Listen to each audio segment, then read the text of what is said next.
Fala galera, sejam bem-vindos a mais um Que Papo é Esse Agora, QPA. Desde já peço para que vocês curtam, se inscrevam no canal e compartilhem os nossos vídeos aí para que possamos ser alcançados por mais e mais pessoas. Hoje um programa especial, diferente, né? Estamos sem a presença do nosso parceiro Jefferson aqui, por umas questões pessoais, mas estamos aqui, né, para trazer a todos os nossos inscritos mais histórias sobre a nossa cidade de Itajaí. Hoje, especialmente, um atleta renomado da nossa cidade, um dos mais vitoriosos da nossa cidade, da história da nossa cidade, Sensei Zambonetti. Seja bem-vindo. Opa, Dante, é um prazer estar aqui. Sempre bom um bate-papo para a gente falar sobre esporte, sobre a nossa cidade e discutir, né? E sempre discutir para a gente ver a evolução nesses itens, nesses setores e às vezes também estimular aí a garotada, né? Através do esporte, enfim. Zambonetti, quem é Fabiano Zambonetti? Então, sem mais, sou de Cordeiros, apesar de nascer em Blumenau, porque meu pai fazia parte do 23BI, do batalhão lá, mas me estabeleci já aos 4 anos em Cordeiros, na José Rosa, e minha mãe professora do Afonso Nils, e sempre apaixonada por esporte. Ela foi diretora, mas ela era professora de educação física por formação, né? E como qualquer pai, né, buscou no judô, que ela conheceu na faculdade, mais uma forma de educar, né, de botar os filhos no esporte. Fiz minha irmã, e entrei no judô no Sesc em 84, e dali fiz toda a minha vida, né, judoística em Itajaí. Passei um ano em São Paulo também, e tenho uma honra muito grande de ser itajaiense, apesar de ter nascido em Blumenau, dizer sou peixeiro, sou daqui, casei aqui, minha esposa é daqui, a Karina, e aprecio demais a nossa cidade, né? Eu já rodei bastante lugares do mundo e te digo que Itajaí é uma cidade muito, muito, além de linda, de oportunidades, né? De oportunidades. Não é à toa que está essa expansão aí, de tanto populacional quanto de empresas. Então, mas eu sou um peixeiro como qualquer outro garoto que brincava de pipa no bairro e aí, através do esporte, construí minha vida. Legal, Zambonetti. O judô, né, que você é reconhecido nacionalmente aí pelo judô, te levou, como você falou, a grandes experiências, e nós vamos passar aqui por essas experiências que você teve, né? Você conta para nós ali, você começou em 84, ainda criança, né? Conciliando a escola e o esporte. Como que foi essa evolução da criança? Como que é essa evolução da criança, que ela vai fazendo um esporte como um meio de disciplina, de atividade física também, e de até certo ponto lazer, e isso vai ficando mais sério? Como que isso vai acontecendo? Como que é esse ciclo que você participou? Bom, vamos lá. Já em 87, eu ganhei os campeonatos estaduais e classifiquei para campeonato brasileiro. E aí, como até hoje a gente comete esse erro, eu fui para a vida competitiva. Nos grandes países mais evoluídos, estão evitando a competição precoce, né? Justo para não queimar essas etapas, não ter essa preconização. Mas, enfim, e daí eu já tinha um certo comprometimento com o treinamento, né? Já com 9, 10 anos ali treinando para campeonatos brasileiros, e com 12 a gente já entrava a nível de joguinhos. Não tinha o LESC na época, mas tinha os joguinhos abertos. Eu venci dos 12 aos 17, eu venci 5 anos, os 5 anos que eu lutei. Então, e aí já não existia bolsa como existe hoje, mas existia já uma bolsa da escola, né? Eu tinha bolsa do Colégio São José, então pude estudar em colégio particular. E então sempre daí já passou a ser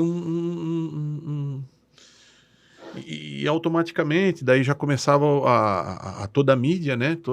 Saía no jornal, então uma cobrança em cima de resultados. E muito rápido eu fui campeão dos Jogos Abertos com 15 anos. Com 15 anos? Com 15 anos, eu sou o atleta que venceu os Jogos Abertos no judô mais novo. Foi o primeiro ano que eu lutei, em 94. Então, e aí eu já era o titular, porque com 15 a 17 é juvenil. Juvenil, depois vem o júnior até 20 anos. E aí no estado eu fui titular da seleção juvenil, júnior e sênior. Eu era o número 1 nas 3 categorias. E aí tornou corpo, né? Aquela coisa, pode sonhar com uma Olimpíada, pode não sei o quê. E a cidade sempre vibrando junto, né? Isso eu me lembro muito, a cidade, as pessoas na rua e com os nossos pais, e no clube, e no colégio, o campeão. Aí fui campeão brasileiro, teve uma grande repercussão, depois fui para a seleção brasileira juvenil. No juvenil fui campeão pan-americano júnior, e aí começou a corrida da Olimpíada, né? Em 2000. Em 2000 eu briguei por 2 ciclos, de 2000 e de 2004. Em 2000 eu fiquei em terceiro, e em 2004 eu fiquei em segundo e fui reserva em Atenas, né? Eu fui reserva na Olimpíada de Atenas, fazia parte da equipe e tal. Mas diferente do futebol, você não é substituído no meio do jogo. Você pode ser substituído até um dia antes da competição. Por uma lesão, alguma questão. Por uma lesão eu tenho o meu nome inscrito nas Olimpíadas, né? Você lá participou daquela da abertura com o pessoal? Isso. Na verdade, a gente ficou em Portugal, porque a Grécia era muito sem estrutura, né? Fizeram lá a Vila Olímpica, tudo, mas a Grécia era muito... até não sei muito como está agora, mas na época era um país muito pobre. Sim. Então, ela não tinha condições mínimas de receber todas as delegações para aclimatação e tal. E aí nós fomos 3 semanas antes para Portugal, e o judô, o voleibol e algumas outras modalidades fizeram aclimatação em Portugal, e depois nós migramos para Atenas, né? E aí eu fiquei lá uns 4, 5 dias, depois eu não aguentava mais ficar na Europa. Naquele ano eu já tinha ido outra vez para lá, ficado para preparação também, onde a gente viajou para Alemanha, Áustria, Hungria, tudo em competições de treinamento. Então foi um ano intenso, assim, um ano de... Paralelamente eu já estava com minha outra empresa aqui também, fora... Enfim, foi uma loucura. Mas também foi legal, foi uma experiência, né, de poder participar de uma Olimpíada, de um processo desse, que é um sonho, né? E depois disso, depois de 2004... eu lutei ainda a nível nacional mais 2 anos, ainda fui vice-campeão brasileiro numa competição. Eu fui 5 vezes campeão brasileiro, mas ali eu já estava encerrando, e lutei depois até 2010 ainda os Jogos Abertos de Santa Catarina, né? E onde eu encerrei em 2010. Mas foi um processo muito bacana. A cidade, alguns empresários, a gente acolheram a causa, né? Eu era um garoto da periferia de Cordeiros que estava explodindo, né? Explodindo e representando a cidade. E representando a cidade. Todo final de semana tinha uma competição, todo final de semana tinha um evento, tinha uma premiação. Por algumas vezes, por 5 ou 6 vezes, eu venci a época, o troféu mais famoso que tinha da nível esportivo era o troféu jornaleiro do Jornal A Notícia. Sei. Né? Que era promovido pelo Maceió. Então, Itajaí, a gente sempre estava lá representando o judô.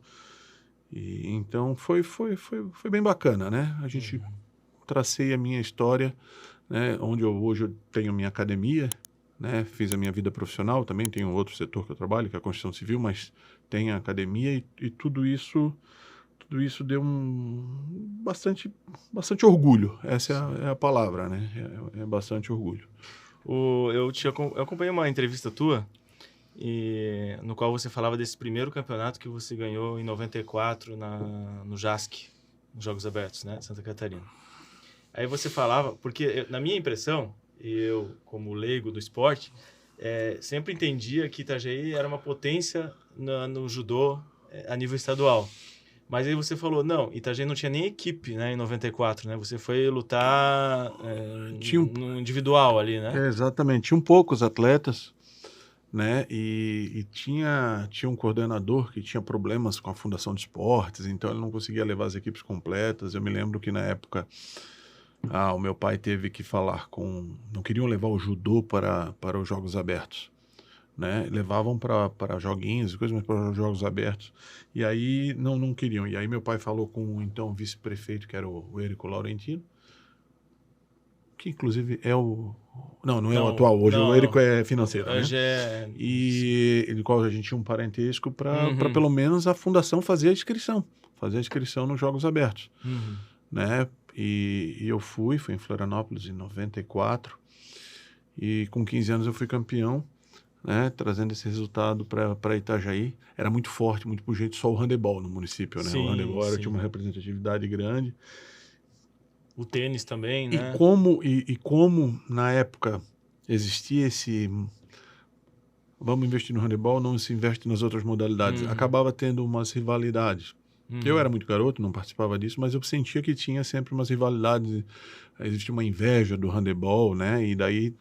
E não tinha muito espaço para outras modalidades. E aí tinha essas brigas entre os coordenadores aí.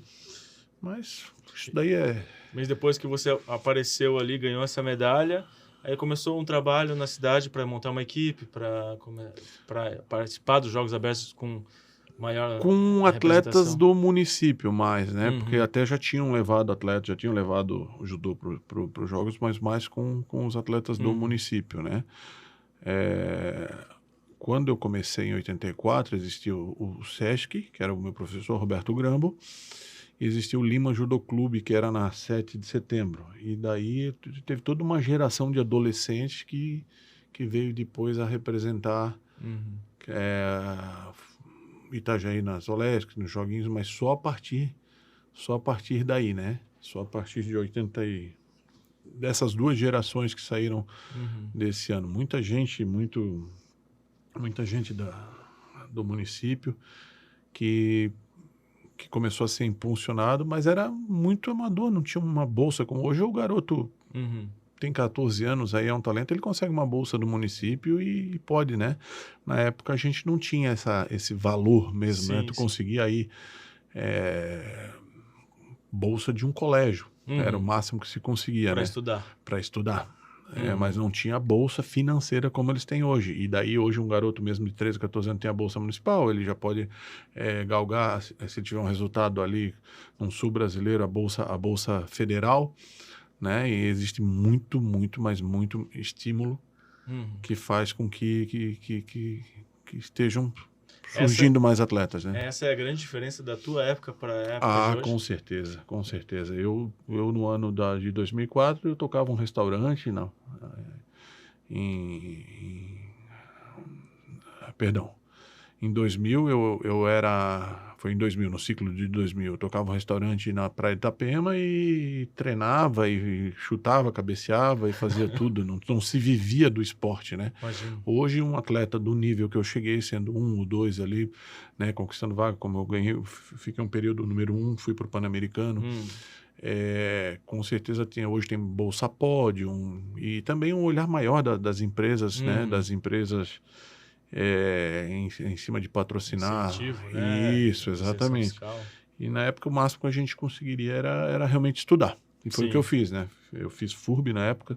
Quando eu comecei em 96, não tinha a Faculdade de Educação Física em Itajaí, então eu tive Uhum. que me deslocar a Blumenau. Acho que no último ano que eu estava me formando, abriu a faculdade aqui, mas daí já não casava a grade de matérias, né? Uhum. E consegui fazer a minha história, com Sim, certeza, né? O pessoal procura bastante a academia pelo meu nome, também sim. depois conhece os professores que nós temos lá, lá no Sodegaura, lá do Mercado Público. Isso, fica lá no Sodegaura, do Isso, lado do Mercado Público, bem no centro de Itajaí. isso, bem no centro de Itajaí. Então, me cerco também de profissionais que têm a linha que eu tenho, né?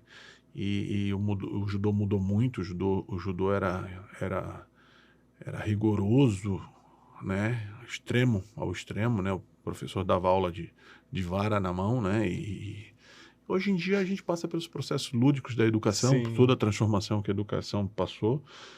E lógico que a academia tem o feeling da competição, tem a pegada, isso é meu, né? Do Uhum. professor Marcão, que está lá comigo também. Mas a gente primeiro avalia o processo como processo educacional. Esse é o Sim. primeiro motivo de alguém fazer judô. processo educacional, ajudar na formação. E depois, se a criança ou adolescente tiver o feeling para a competição, a gente faz essa transição sem que seja uma coisa impositiva, né? E alguns praticam judô anos e nunca competem. E alguns já têm essa questão da competição, que é bem bacana na formação também. Eu acho que estimula bastante na formação. É interessante a gente estar entrando nessa tua fase atual de professor, né? E eu, como pai de crianças, a gente quando conversa sobre os filhos, né? O meu filho é muito indisciplinado. Manda pro judô que o judô vai corrigir teu filho, né? E você falou do professor antigamente que dava aula com vara na mão, né? Como que é? Há quantos anos você está como professor?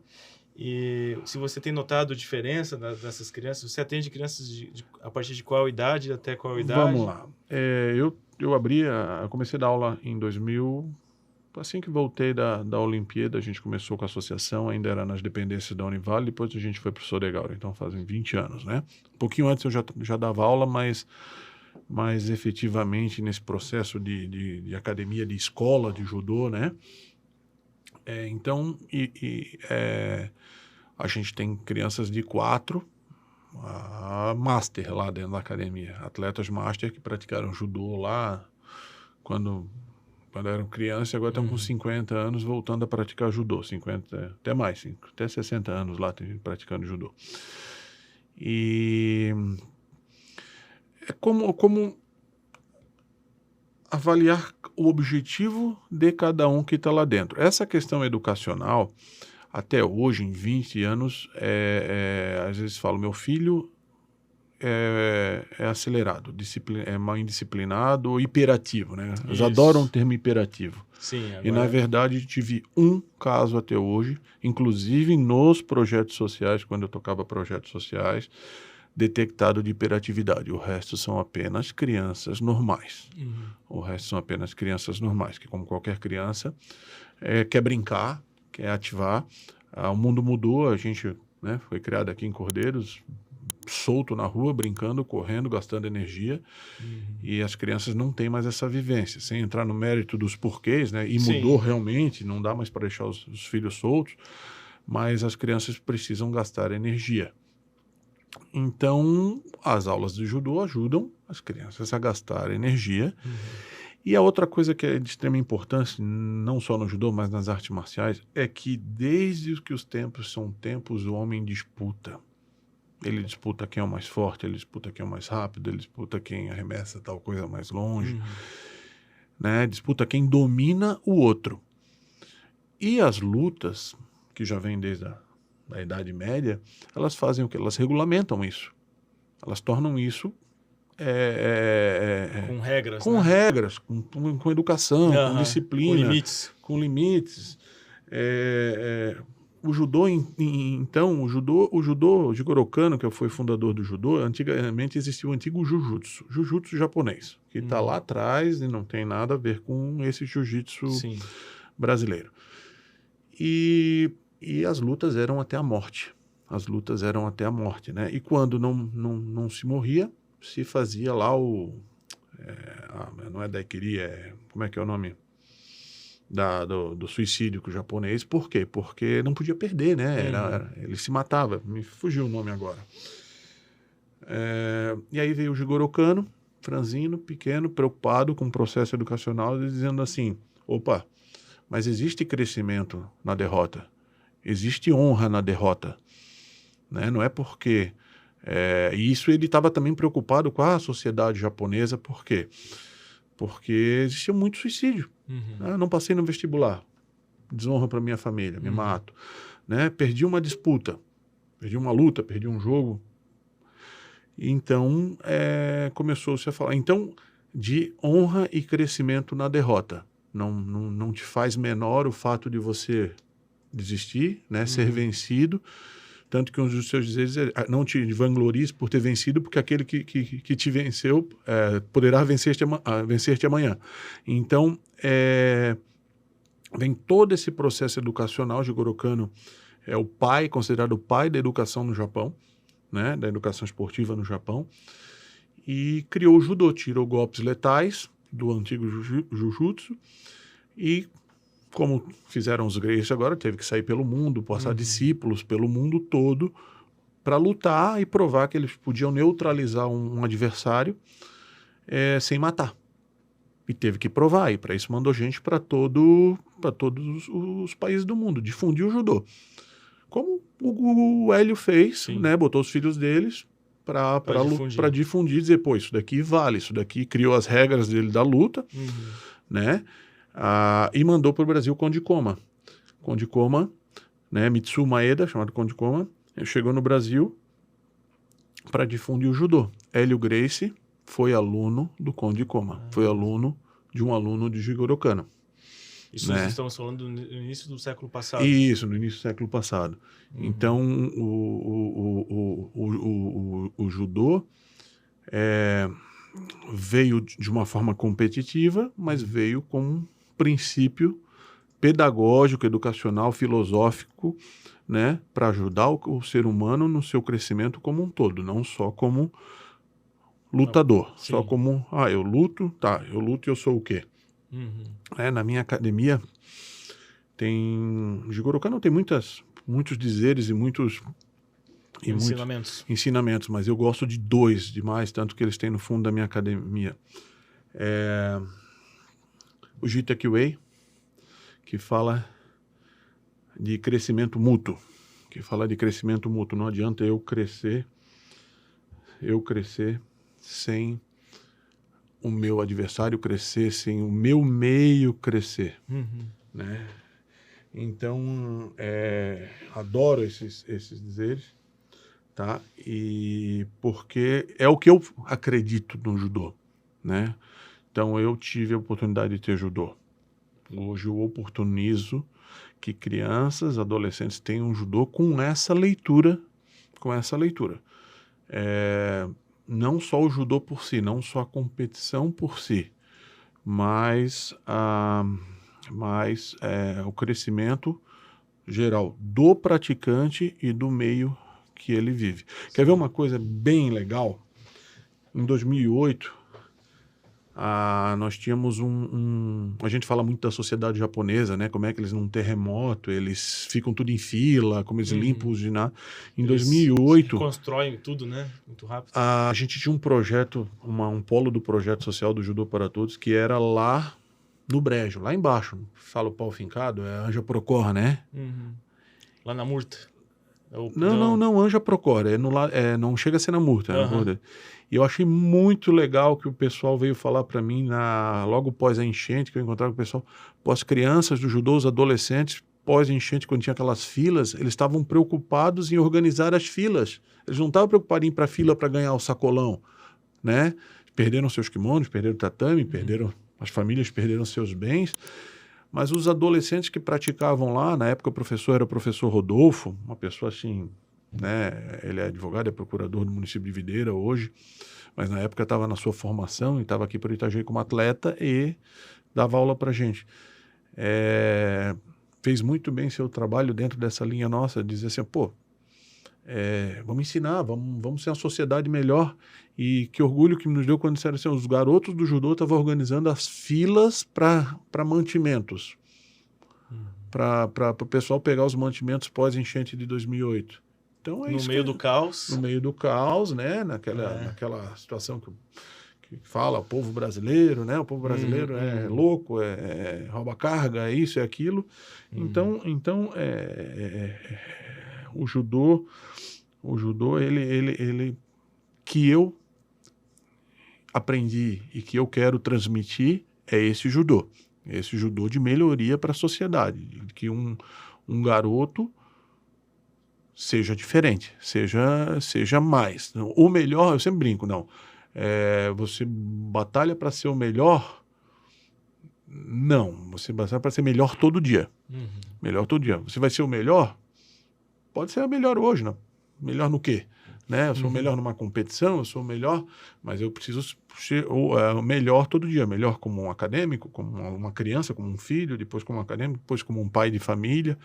Esse sim, eu quero que ele seja sempre melhor. E se eles saírem da escola de judô lá com esse pensamento, eu acho que a gente consegue realmente transformar a sociedade melhor através do judô, né? Eu sempre digo, pô, teve gente que fez 2 anos, teve gente que fez 5 anos, teve gente que faz como prática da vida, que nem a pessoa que joga uma bolinha toda uma vez por semana, ele vai lá, pratica o judô, vai ver os amigos, mas todos que passaram têm saudade do período que passaram no judô. Eu não estou falando só da minha academia, estou dizendo todo mundo que fez judô uma vez na vida, vai dizer, pô, era legal pra caramba, eu lá, a gente se divertia, eu me lembro do professor ensinando aquilo ou isso, me lembro de alguns, fiquei lá 1 ano, mas alguma coisa levou para a vida. Fiquei lá 4 anos. Pô, fui atleta mediano, mas daí chegou na minha adolescência, eu tive que sair porque eu tive que trabalhar de dia, estudar à noite, que acontece bastante, né? Mas, pô, tenho muita saudade. Aprendi bastante coisa lá dentro. Esse é o legal, né? E seja em qualquer academia, né? Sim, sim. Muito interessante, né? Esses princípios e ensinamentos que não transformam só a vida daquela pessoa, do discípulo ali, mas a ideia é ele reconhecer que precisa melhorar todos os dias, ou seja, ter humildade, né, em tudo, né, e também transformar o meio onde ele está, a sociedade, e levar esses ensinamentos, né, porque não adianta eu ficar com o ensinamento para mim e não passar para o próximo, né, e isso não vai transformar. As crianças ensinam os pais, as crianças ajudam os pais, né, quando a gente os pais começam a frequentar a academia lá, trazendo os filhos, né? Eu estou falando para escolinhas, né? Para brincar. E daqui a pouco os filhos estão cobrando os pais de posturas que a gente tem ali. Diz, meu pai não faz isso, né? E aí os pais vêm e falam para a gente, olha... porque eu sempre digo para os pais lá, olha, pai, a gente não é responsável por educar seu filho. Não venha terceirizar comigo. Exatamente. A gente vai ajudar, né? Tanto que a gente daí... Os pontos, a alimentação. Aí a gente fala que o garoto tem que comer salada, alguma coisa lá e melhorar, mas o pai não bota salada na mesa, não é hábito da família comer salada.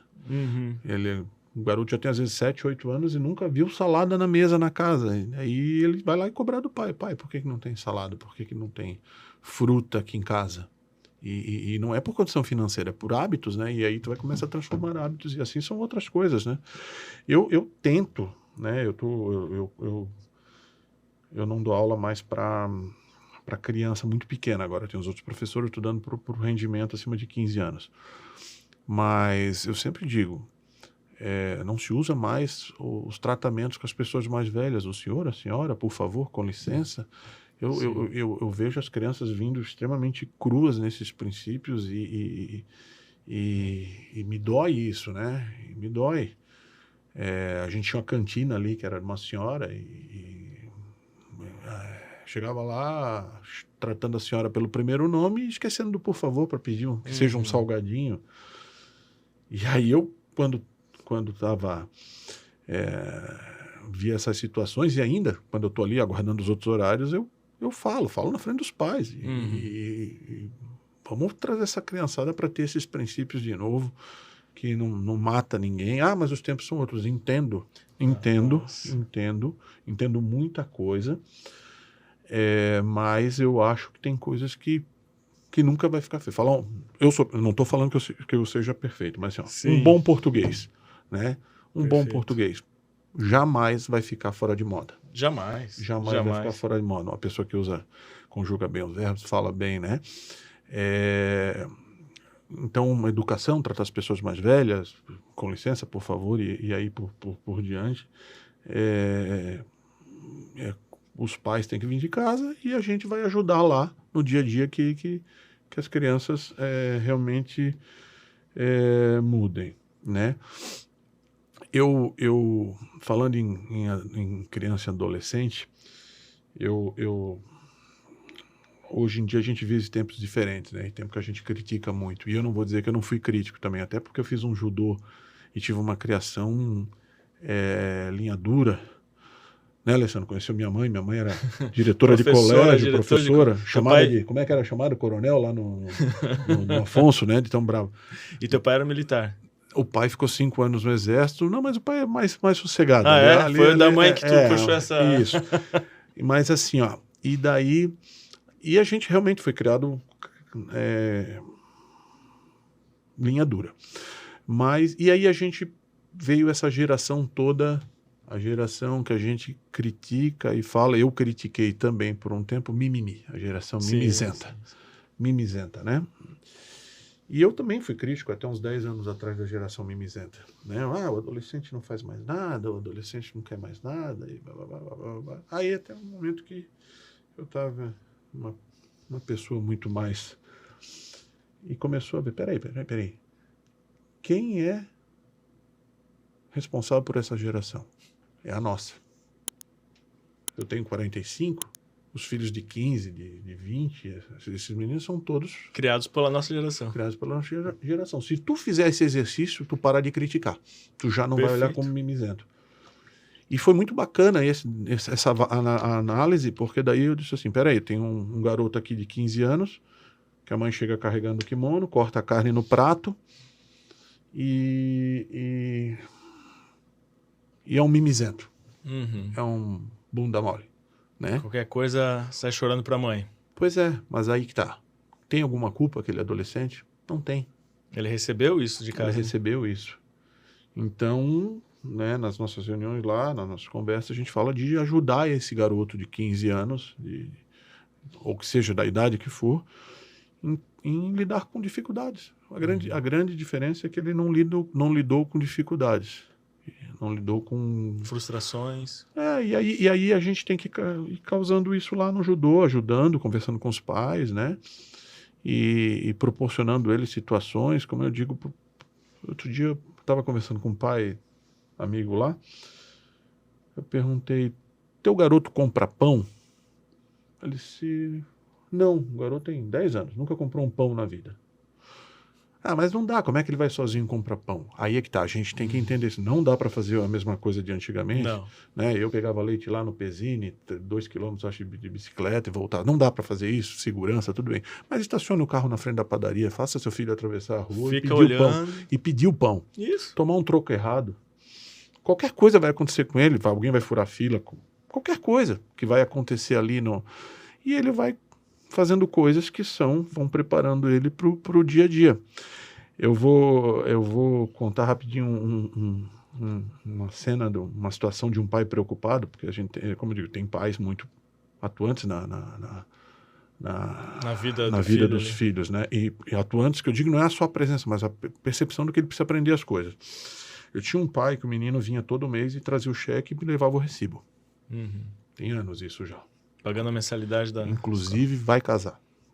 Vai casar, agora, né? Não, vai casar, tá com 28 anos. Já estou um tempo aí dando aula, já tenho alunos pais. E daí um dia o pai chegou para mim e disse assim, Sensei, vamos fazer uma coisa. Cobre a mensalidade dele, do ano passado. Diga que não pagou e cobre. Eu fui lá, falei que o menino tinha 10 para 11 anos. E o menino foi para casa e cobrou do pai. Pai, o professor está cobrando a mensalidade, vamos supor, de novembro. Ah, é? Pô, a gente deve ter isso. Pega a tua pastinha lá.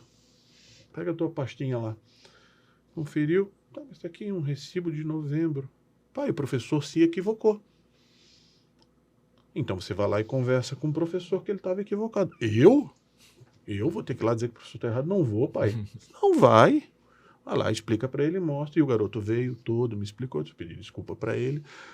Foi coisa simples, mas faz um garoto se preparar para a situação. Ele teve que ter uma organização, né? Ele tinha a pastinha dele do judô, com os diplomas, com os recibos, ele teve que perceber, ele foi cobrado, aí depois ele teve que vir se reportar a um professor, né? Alguém que é mais... Uma autoridade sobre ele, mais velho, professor, dizer que a pessoa estava errada, né, com a educação, e tudo bem. E resolver aquele problema. E resolveu uma situação, e assim são tantos. Então, eu digo para os pais hoje, né, com todo respeito, e proporcionem situações para os filhos de vocês que eles vão... Por que o judô, o judô? Porque ali ele vai encarar um outro garoto sozinho. Ele vai fazer um pula-pula e quem faz mais. Então ele está competindo, ele está encarando uma situação sozinho, sem o pai tá ao lado para Ninguém amparar. pode interferir. Exatamente, por isso que o esporte, de uma certa forma, não só o judô, né? Lógico que as lutas em si, elas têm aquele papel da formação, por causa da disputa do homem, do ego, isso são importantes. Mas o esporte, de forma geral, ele prepara demais. Porque ele te coloca em situações que depois a vida vai te afrontar e você vai ter tido algum preparo. A escola, quando você bota os professores estão mudando muito a educação, há muita controvérsia. Quando a gente tinha que apresentar um trabalho na frente da turma, né? Um teatro, que a gente, né? Quanta situação de pressão que a gente vivia na escola, mas ela preparava. Né? Ela preparava. E hoje, o que eu vejo é que, de repente, eles não estão tendo essas situações, então cabe. Eu sempre digo, professor, né? Eu não sou técnico, sou técnico também, mas antes de ser técnico, falo muito com a gente é professor. Formação. Professor é sensei, aquele que vem mais cedo, que já viveu, que tem mais vivência, que vai passar a ajudar a gurizada a se formar. E apesar de hoje eu ter um outro setor, eu trabalho, né, na construção civil também. Se quiser fazer propaganda aí, pode fazer. Mas, enfim, a paixão por ser professor, ela te dá um retorno diferenciado de tudo. Saber que em algum momento você passou na vida de adolescentes, de jovens, de crianças e ajudou na formação dele, né? Eu imagino, você constrói casas, né, provavelmente. Imagino a paciência, né, e a sabedoria que tu tem que ter para lidar com as dificuldades da obra, com orçamento, com funcionário, com equipe. Né? Isso leva... O judô deve ter ajudado muito nessa situação. Mas é porque, digo, eu com certeza, mas também já cometi os erros, né? Já cometi os erros, porque eu sou italiano, né? Eu acho que isso me ajudou muito no judô. A controlar o ímpeto. Controlar, ter esse controle do ímpeto, né? Na luta em si, hoje todo mundo assiste mais luta, entende que o cara que perde a paciência e sai dando burdoada, vamos lá, no MMA ele vai cansar ou ele vai ser surpreendido, né? Então ele tem que ter aquele controle do começo ao final da luta. No judô não é diferente, na vida não é diferente, na vida a gente erra, né?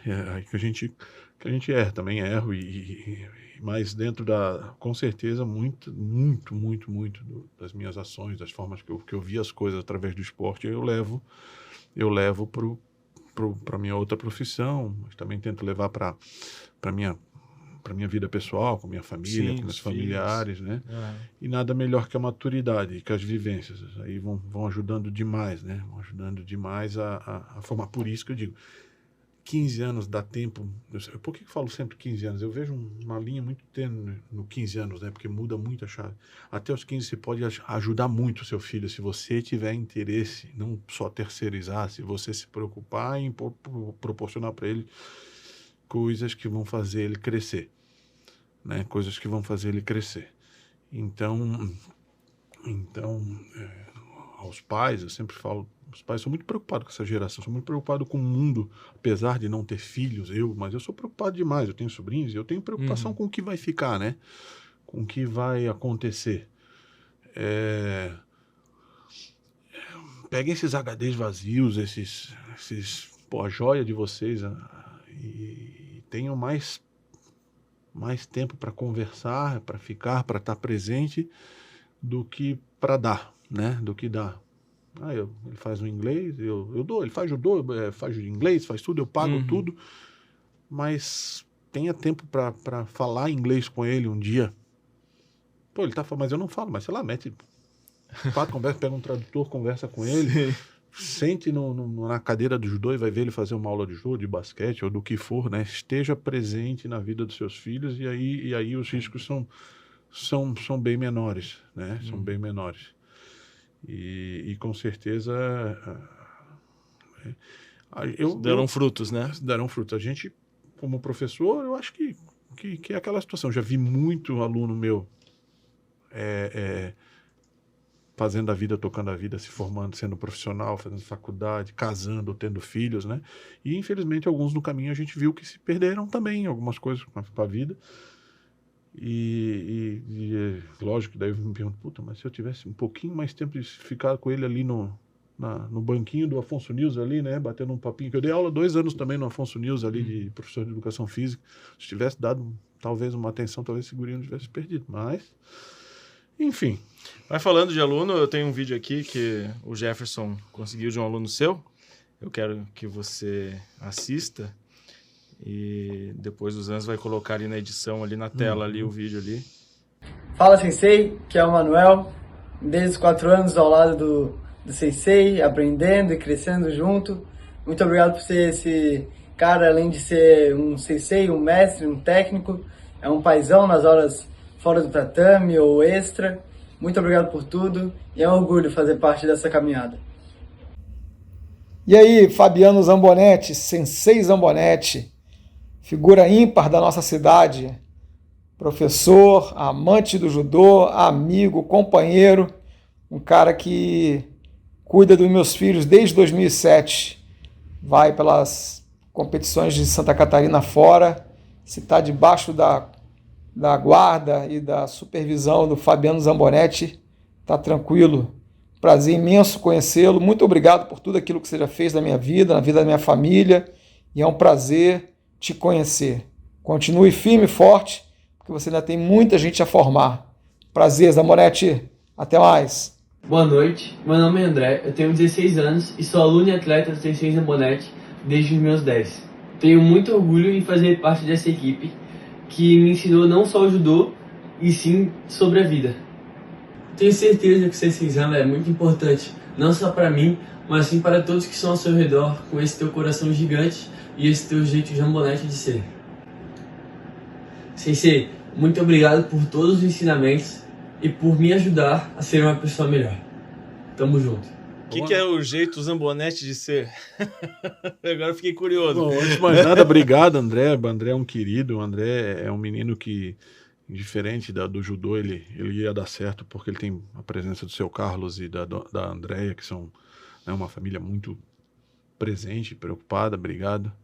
É um menino da minha altura, tem 17 anos, mas da minha altura e um coração também enorme, né? Jeito Zambonetti de ser. Cara, não sei, sou duro, sou sincero, né? Digo o que tem que dizer e não fico de meia volta lá dentro e não carrego muita gente no colo, não sou de carregar no colo, assim, não vou buscar aluno em casa, não vou buscar atleta em casa, mas o meu jeito é que eles entendam que qualquer momento da vida deles, né, em qualquer momento da vida de todos os que passaram por lá, eles têm o telefone do pai, da mãe, e o terceiro vai ser do sensei. Em qualquer momento. Eles podem estar 10 anos sem fazer judô, né? Hoje a gente acaba acompanhando a vida deles pela rede social, dos outros, mas eles vão saber que o telefone pode tocar, porque... E eu vou estar lá. Para qualquer situação. Boa ou ruim. Esse é o Zambonetti, esse é o meu jeito de ser, né? Eu mesmo com meus amigos mais próximos, a gente não tem de ficar indo um na casa do outro, né? Eu tenho ali 3 amigos que são como irmãos para mim, mas 4 amigos, na verdade, que são como irmãos, eu tenho uma irmã que mora em Florianópolis, fantástico o nosso relacionamento, mas eu tenho 4 amigos daqui, que a gente sabe que a hora que precisar de qualquer um, então esse é o Zambonetti, a hora que eles precisarem de qualquer coisa, né, eles vão saber fora, porque o período do judô, da competição, das glórias, isso vai passar, né, isso vai passar. E o que eu quero, na verdade, é que eles tenham sucesso, e o sucesso, ele é relativo, né, eu acho o sucesso bem relativo, que é sucesso, né, e eu quero que eles tenham sucesso. Outro dia também fui perguntado por uma pessoa o que você considera que é sucesso. Eu me considero uma pessoa de sucesso, porque eu tenho minha família, eu e minha esposa, né? Eu não criei filhos, mas enfim. Você pega um gari que tem a sua limitação, Sim. concursou lá, passou o gari. Aí ele vai comprar um terreno no bairro mais simples na cidade e vai começar a vida dele. Ele foi gari 50 anos, mas pode ter certeza. Aquele bairro dele daqui 30 anos já é um bairro que não é uma periferia, já é um bairro bom. Ele fez uma casinha para ele criou os filhos estão na faculdade ou estão estudando. Teve uma família. Esse é um cara de mais sucesso, talvez, do que um milionário. Perfeito. Que não... Então, esses garotos, o que eu espero, na verdade, deles, é que eles tenham sucesso. E se ter sucesso não é que eles vão ganhar dinheiro, é que eles sejam felizes. É que eles sejam felizes. Da forma que tiver que ser, que eles sejam felizes, né? Conquistem seus sonhos, que eu falo muito com eles, os sonhos não sejam só materiais, né? Porque é muito vazio, os sonhos são materiais, que conquistem os bens materiais, mas então, assim, eu desejo, o meu desejo para cada aluno meu, para cada praticante de judô, é que eles tenham sucesso e que esse sucesso, eles entendam que esse sucesso não é só o bem material, O bem material. Mas... É como uma competição que você não vence, mas todo mundo te aplaudiu na competição. Pô, fez uma competição fantástica, lutou muito, pô, escapou aquela semifinal que ele perdeu pro cara que foi campeão, ele foi terceiro, porque daí quando perde na semifinal ele não é nem segundo, né? Mas todo mundo viu a competição que ele fez, uma competição linda, né? Então é isso que eu realmente espero que eles alcancem na vida, né? Legal, Zambonetti, legal. Voltando aqui um pouquinho para a tua vida de atleta, né? De judoca, só queria rememorar, então, quantos títulos no JASC o Zambonetti conquistou? Eu ganhei 25, acho que foram 25, porque daí teve 20 individuais, mais as competições por equipe, que na época, quando eu comecei, não existia competição por equipe. Depois começou a ter, né? Não venci todos, é claro, mas foram em torno de 25 títulos no JASC. No JASC. Para Itajaí. E 5 campeonatos brasileiros que são... na verdade, eu ganhei 10 campeonatos brasileiros, mas 5 foram JABs, que eram os Jogos Abertos Brasileiros, que é a equipe que venceu uma competição que não existe mais, mas assim como existem os Jogos Abertos entre cidades, existem os Jogos Abertos entre os estados. Né? E esse eu venci 5. E venci 5 campeonatos brasileiros também da Confederação Brasileira de Judô, né? Qual categoria tu lutava? Sempre no pesado. Sempre fui peso pesado. Acima de 100 quilos. Acima de 100 quilos. Acima de 100 quilos. E daí não tem limite, não né? Tem limite. Não tem limite. É pesado mesmo, imagina. Peso pesado. No último ano, acho que em 94, ainda lutei os Jogos Abertos. Meu primeiro lutei no meio pesado, que na época era 95, não era 100. Mas eu tinha 15 anos, eu já tinha 100 quilos e perdi 5 quilos para lutar os Jogos. E depois daquilo, mas eu sou conhecido no meio dos pesados, né? Eu nunca... A lembrança que ficou do Zambonetti como atleta foi de peso pesado. Você lutou na tua geração com quais atletas assim que foram reconhecidos nacionalmente? Eu lutei em 98, porque existem 2 Jogos Abertos que contratam e pagam mensalmente para os atletas. É o de Santa Catarina e o de São Paulo. O de São Paulo mesmo é uma competição profissional, praticamente. Por incrível que pareça, me frustra mais não ter ido... Eu fiquei uns 4 ou 5 anos vice em São Paulo, nos Jogos Abertos de São Paulo. Me frustra mais eu ter ficado vice lá do que não ter ido para a Olimpíada.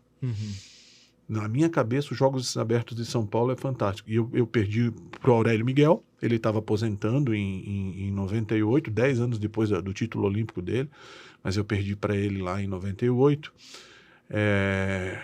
Com sombra de dúvida, foi o atleta que eu lutei, né? Aurélio Miguel, campeão olímpico, e depois bronze olímpico, tem 2 medalhas olímpicas, considerado aí mas eu lutei com alguns grandes atletas do país aqui, eu lutei com Flecha, que foram peso pesado, lutei com o Zé Mário Tranquilini, todos os atletas que foram da seleção brasileira, aí quem é do meio do judô antigo, né, do judô antigo, eu lutei muito com esses atletas aí.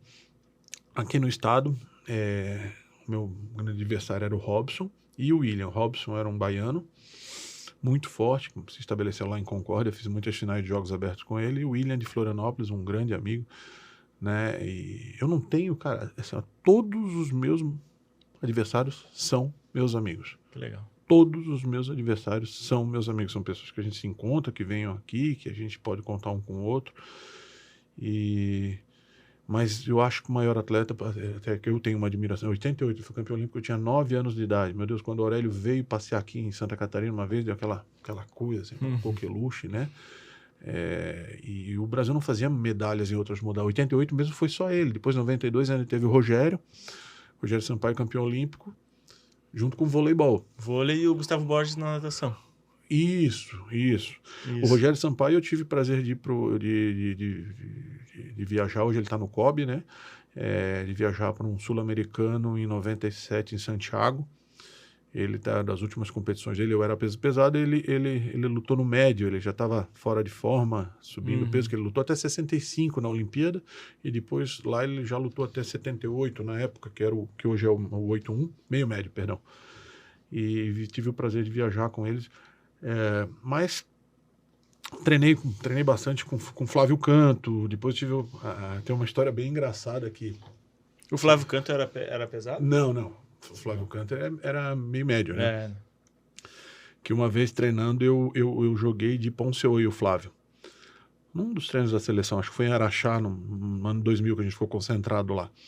O Flávio não era global, mas sempre foi o Flávio. O Flávio sempre teve a representatividade dele fora do país. Quando a gente viajava, ele sempre foi poliglota e sempre extremamente educado. Então ele eram relações públicas da seleção brasileira naquela época. E aí eu joguei ele de Seoi, que é um golpe para peso pesado, fazendo um médio, é lento, né? E aí ele brincou, peso pesado jogando Seoi, eu brinquei com ele, vou te jogar de novo. Aí ele disse, não vai mesmo, se jogar tu me ensina a fazer tal coisa, que era um kataguruma rodando, que era um golpe o pessoal chamava de tatu-bola, né, na época.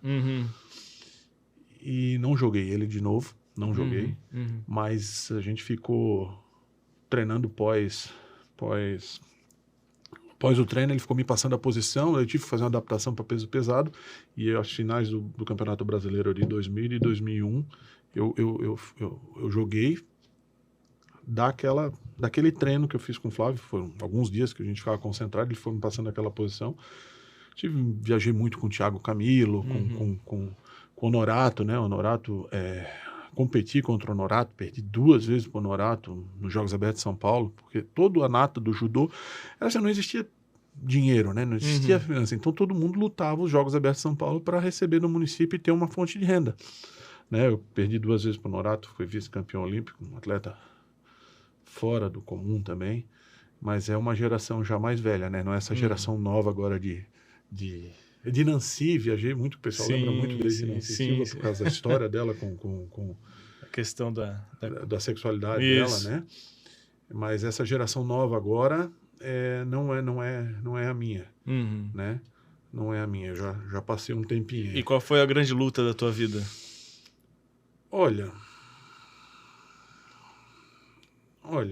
a final do Pan-Americano de 2001, ela foi legal. Foi em Córdoba, na Argentina. O Orlando Batino tinha vindo do Mundial, tinha sido o terceiro no Mundial de 2 em 2 anos. Na época era assim, para tu, né, medalhar no Mundial tinha que estar muito afinado, né? E eu era um garoto, não era conhecido ainda na seleção, não tinha viajado muito para fora. O Daniel, que foi sempre o meu algoz, que é o cara do Pinheiros, que foi titular nas 2 Olimpíadas que eu fui reserva. Eu venci ele nessa seletiva desse Pan-Americano e fui para o Pan-Americano. E a final, eu ganhei do cubano na semifinal. Eu não lembro com quem que o Orlando fez, o Orlando Batino chamava. E aí, dentro da Argentina, Brasil-Argentina, final, o ginásio todo... Todo contra? Orlando lá. E eu, em 10 segundos, eu cruzei uma pegada e joguei ele de pão. O ginásio todo... 10 segundos? 10 segundos. Eu acertei o golpe, né? Essa luta tem no YouTube? Consegue?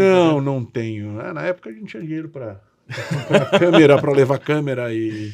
Não era gravado, né? E joguei ele de pão, e o ginásio todo calor, e a delegação brasileira que estava lá no cantinho pulando, né? Fazendo festa. Foi uma luta bem legal. Mas para ter uma ideia da dificuldade, no outro dia na competição, no Pan-Americano por equipe, eu perdi para ele. Eu perdi, fiz uma luta dura, a gente lutou 5 minutos, mas eu perdi a luta para ele acaba a competição individual, começa a coletiva, né? Então não adianta você vencer. O Brasil, vamos dizer, os 8 pesos, tinha que vencer na época os 8 pesos para avançar. E eu perdi para ele. Então é uma luta... E fora as lutas que eu lutei aqui no estado, eu lutei também, eu fiz uma final de um brasileiro sub-18 com o braço quebrado, que eu quebrei na semifinal. Foi uma luta que eu me lembro bem, que eu pude... quebrei o braço e eu enfaixei, e aquilo crepitou, o osso estralou, e eu enfaixei, fui para lutar a final, e foi a final do Campeonato Brasileiro em Anápolis, isso em 95. E deu certo, consegui jogar com um braço só. E algumas lutas de jogos abertos, porque os jogos abertos é fantástico, né? Os jogos abertos é o nosso coração, é a nossa cidade, é os teus amigos do dia a dia, do treino. Eu lutei muito fora, sozinho, mas aí eu estava fora dos meus amigos do dia a dia, né? E quando você ia lutar os jogos abertos... Era em casa. Era que o peso médio era o meio pesado era o Marcão, meu irmão, que tá todo dia. O outro era o Everton e o Denilson, os atletas que são do município, que treinavam dia a dia contigo. Então, quando tu chegava nos Jogos Abertos, era todo mundo agarrado pela bandeira de Itajaí, né? Então, teve muita situação. Vou contar uma bem engraçada aqui. Eu me lesionei muito, né? Eu tive 10 cirurgias já. E teve um ano que eu estava lutando contra o Robson, e num dia anterior, no peso, porque eu lutava sempre o peso e o absoluto. Eu brigava pelas 2 medalhas. Essa situação foi muito engraçada. Eu fui fazer a final do peso, meu ombro saiu fora, eu tive que desistir e perdi a final do peso nos Jogos Abertos aqui. Acho que foi Lages, isso, 2000. Chegou no outro dia na competição por equipe, da absoluto, eu fui ganhando todo mundo aqui, e meu braço totalmente solto, não tinha mais articulação, não tinha mais nada, tudo. Mexia para lá, ele soltava. E o Robson, que é esse grande adversário, esse baiano forte, um baiano no meio do judô, conhece ele, no outro lado da chave ganhando todo mundo. Só que até eu chegar na semifinal, eu tinha um nível de atleta e um nível que eu podia lutar. Quando chegou na final era contra o Robson. O Robson foi um cara que brigou por seleção, foi campeão pan-americano júnior também, foi da seleção também. Eu disse assim, na minha cabeça eu olhei, não tenho condições, meu braço não aguenta mais. Até na semifinal lutei contra o Sandro Galvão, um atleta amigo, sentiu que meu braço saiu, eu gritei, ele parou, esperando, voltou, continuei, eu ganhei dele, mas assim, não tinha mais condição nenhuma de lutar. E aí eu disse, vou entregar a luta. Tô lá quieto no canto, anestesiando, botando gelo no ombro, e eu vi o Robson lá no outro lado, negão tinha 150 quilos, meu amigo. 150 quilos tinha o Robson.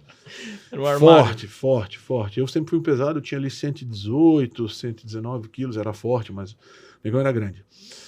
E aí eu vi ele lá no canto, e o massagista dele, massageando, daqui a pouco ele passa por mim, o massagista dele diz, parabéns, Zambonete, o Robson não vai lutar. Mas eu já tinha decidido não lutar. Quando ele falou que o cara não ia lutar, eu dei um berro no ginásio, assim, a gente tava aguardando, e comecei a me aquecer, né? Botar aquela pressão psicológica. Eu tô bem, começo, né? Eu sempre gostei de dar uns tapas na cara para acordar. Pô, tô bem. Se ele tava pensando em lutar, agora ele não tá mais. E eu comecei a aquecer. E geralmente os atletas, mesmo que não lutem, eles entram na área e fazem saudação, né? Depois o árbitro dá a vitória para quem... Amigo, entrei naquela área e o negão entrou na área. Negão é meu... Eu falo negão porque ele é meu amigo. O Robson é... Então a gente... E eu fiquei olhando, puta, ele não vai, porque daí faz o gesto, estende o braço para dar vitória pro outro, né? Puta, será que ele não vai dar vitória? Eu não tinha condição de lutar. E eu fiquei olhando aqui, puta, ele falou que não ia lutar. Aí quando o árbitro deu o Hajime para começar a luta, que eu ia levantar o braço para entregar a luta para ele, porque realmente se o cara viesse eu não tinha condição de lutar. Ele parou a luta, sensei, pode dar vitória, né? Esticou o braço e eu ganhei o absoluto. Mas foi uma pressão tão grande, aquele momento de, pô, quem que vai entregar para quem que vai, não sei o quê. Eu me lembro dessa luta porque a gente fica assim, já Na época eu era meio kamikaze, meio assim, eu lutei, teve uns jogos abertos que eu lutei com, sempre eu lutava sexta, sábado, domingo, segunda era o tempo de voltar para casa e terça operava. Terça eu operava. E teve um ano, 2004, ano olímpico, que eu operei os 2 joelhos pós jogos abertos. Lutei sexta, sábado, domingo. E na terça eu operei os 2 joelhos. Foi isso, os 2 joelhos. LCA num, menisco de outro. Então, tinha ter condições de ter lutado aqueles jogos abertos? Nenhuma. Lutei porque a gente, como eu te falei, os Jogos Abertos, ele é uma competição diferente. Ele é a nossa Olimpíada, né? Ele é a Olimpíada dos atletas, do dia a dia aqui. E foi muito legal esses Jogos Abertos aí também. Mas eu lutei com xilocaína nos 2 joelhos. No judô tu não pode usar tala plástica, né? Para não causar risco para o outro, mas eu fiz umas ataduras tão fortes que meu joelho não dobravam. Eles não dobravam, principalmente o direito. De tão forte que eu fiz a atadura. Eu tinha lesionado nos Jogos Abertos de São Paulo contra o Léo Leite, um irmão meu do judô, também do jiu-jitsu. O meio conhece muito ele. E 15 dias depois eu vim lutar os Jogos Abertos aqui, só que daí eu só ia operar um joelho, mas como eu lesionei lá, eu tive que operar os 2. Mas, enfim... Histórias boas aí. E o Robson sabia que tu estava machucado aquele dia? Nesse dia ele não sabia. Não sabia. Ele sabia que eu estava machucado, mas ele não imaginava imaginava que eu não ia entrar, que eu ia entregar a luta para ele. E eu ia entregar. E depois tu a falou pra sorte ele? que o massagista dele... Falei, já depois disso já sentamos algumas vezes, já damos risada disso. Ele disse, pô, Zambonetti, eu estava muito cansado. Ele dizia, eu disse para ele, eu não ia sequer me mexer, meu amigo. Eu ia entregar a luta porque eu não tinha mais ombro, tanto que eu saí dali daquela competição e operei o ombro, né? O ombro, estourei os ligamentos todos do ombro. Mas foi muito tensa essa competição, porque fui campeão, mas no último segundo, assim. Eu acho que ele ficou esperando eu entregar a luta, ele ficou esperando eu entregar a luta. Não acontece muito no judô, mas geralmente luta até arrancar um pedaço, mas ali eu não teria condições de ter feito aquela luta ali, né? Muito legal. Mas são as histórias de jogos abertos aí, tem muitas histórias de jogos abertos e de muitas competições, e eu tento passar isso para a gurizada, né? Tanto esse espírito de luta, na verdade, né? Esse espírito de luta, de estar perdendo uma luta e conseguir virar, e de estar passando por situações adversas na vida e conseguir também perseverar, né? Perseverar, saber que ela vai passar, e mesmo que você perca no outro dia, outro Hajime, e o barco segue, né? A gurizada, só para terminar essa gurizada,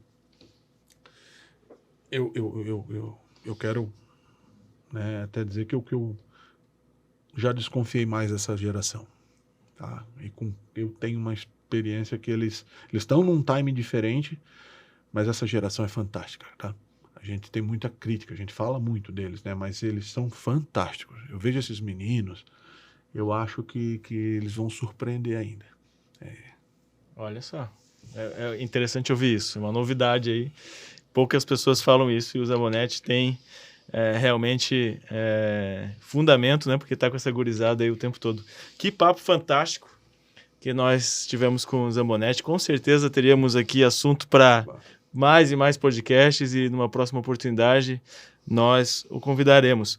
Mas antes de encerrar, nós temos a última pergunta do podcast. A pergunta não pode deixar de faltar, né? E para o Zambonetti não vai ser diferente. Zambonetti, se você tivesse a oportunidade de enviar uma carta escrita a próprio punho para o Zambonetti com 10 anos de idade, aqui nos Cordeiros, brincando aqui na Praça dos Cordeiros, o que tu escreveria para o pequeno Fabiano? Vai ser bom, faça tudo de novo. Se puder, falte menos a fisioterapia, recupere melhor antes de voltar a competir.